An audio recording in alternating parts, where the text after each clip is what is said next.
back to the show.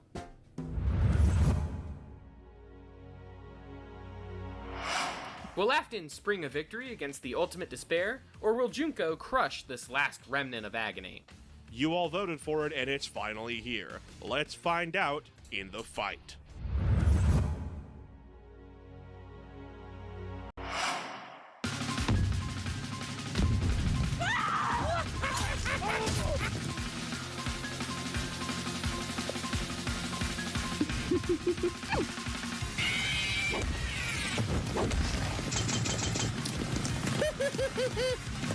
Get him!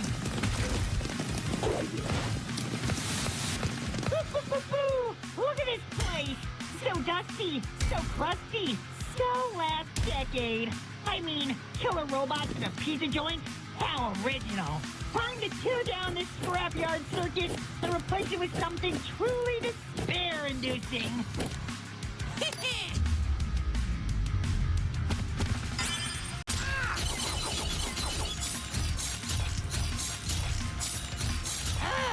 What the hell are you supposed to be?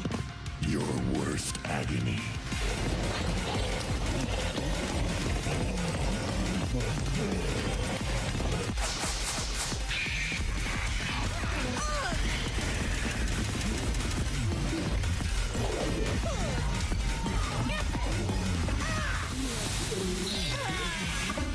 Oh, the despair.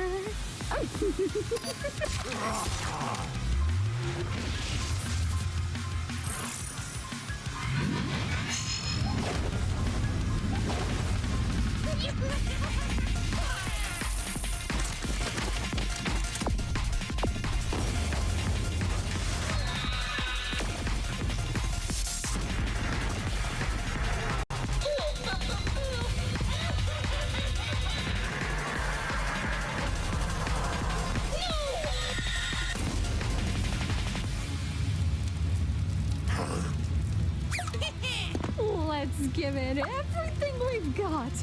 It's punishment time!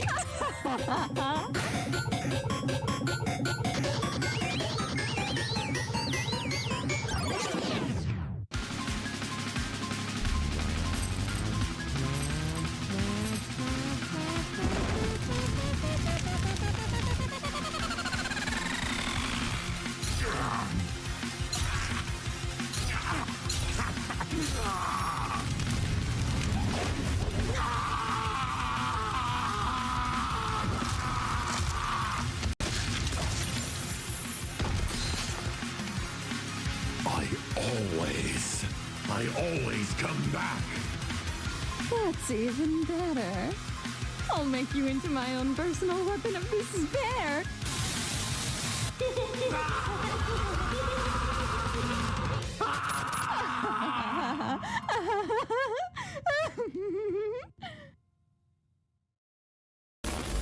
Holy shit, did we just let a mass murderer use another mass murderer as a puppet for more mass murder? Don't think about it too much.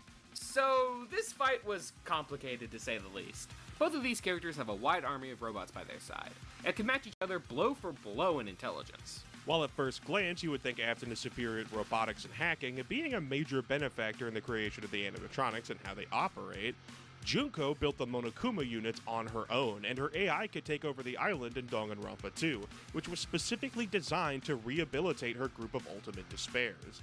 Junko is the ultimate analyst, which allowed her to find weaknesses in Afton way faster than the other way around, with her being able to come up with 20,264 ways to subject someone to despair, and predict events before they even happen. Though Afton is capable of understanding and manipulating Remnant and Agony to his whim. With how varied both sides are, let's call this a draw just to be safe. But the same can't be said for physical stats. While Afton is one durable son of a bitch, Junko was hitting much, much harder, with the Big Bang Monokuma feat being thousands of times stronger than Afton being able to crush a skull. Sure, you could argue Afton scaling to some of the other animatronics in the books, like the Twisted animatronics who could smash through walls and endure being ignited in a pool of gasoline, but none of these even remotely come close to the Big Bang Monokuma feat. Plus, she was definitely faster. Monokuma units are capable of dodging the hacking gun, which are relativistic speeds, while Afton is barely capable of walking down a hallway in an hour. Even with higher end speed arguments, like moving through the vents at Mach 2 speeds, Junko is thousands of times faster. No matter what way you cut it, Junko takes stats. Where this really became a headache was counters. Afton is notorious for always coming back upon death. Even if Junko completely decimated him into nothing, he would come back as a soul, one that could very easily possess Junko or her Monokuma units. However, this isn't a very reliable way of winning, at least in comparison to Junko's. Afton possessing Monokuma units isn't reliable, as they can self-destruct, and there's too many of them for Afton to reliably keep possessing.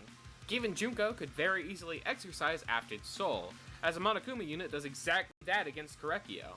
Now you could argue this wouldn't count, as V3 is a completely different mastermind and arguably different continuity, but that mastermind, otherwise known as the Ultimate Cosplayer, was directly impersonating Junko and Monokuma, replicating what they could realistically do in their killing games, meaning it's likely the original Junko could probably replicate the same thing.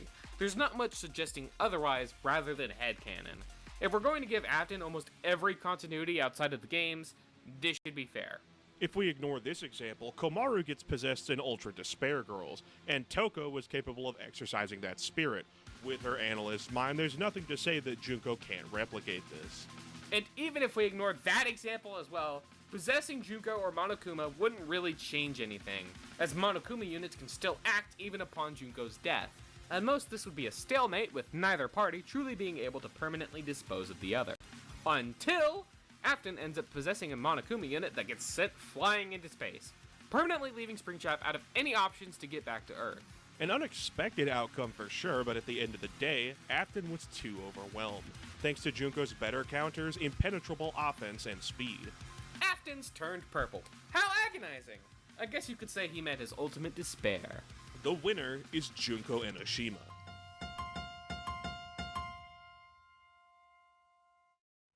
Kazuya Mishima. Your corporation has assets that are more valuable to me. They will be mine to take. 7 minutes is all I will need. 哀れな。